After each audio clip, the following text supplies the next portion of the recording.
સુરતમાં અચાનક બદલાયેલા વાતાવરણ અને ફૂંકાયેલા મિની વાવાઝોડે શહેરભરમાં ભારે તારાજી સર્જી છે.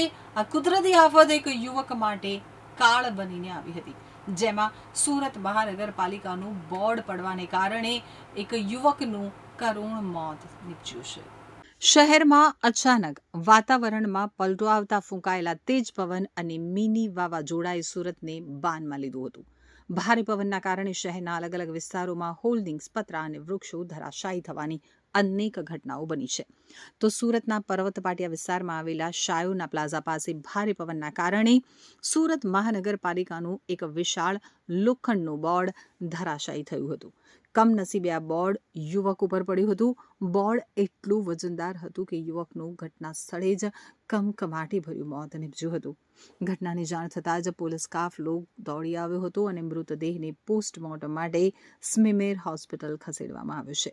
મળતી માહિતી પ્રમાણે મૂળ રાજકોટના 48 વર્ષીય નીતિન જયંતિભાઈ વાજા કારગિલ ચોક ખાતે આવેલી ત્રિવેણી સંગમ સોસાયટીમાં પરિવાર સાથે રહેતા હતા. નીતિનભાઈ પરિવારને આર્થિક રૂપે મદદ થવા માટે પર્વત પાટિયા વિસ્તારમાં આવેલ શાયોના પ્લાઝા પાસે ઘૂઘરા વેચતા હતા.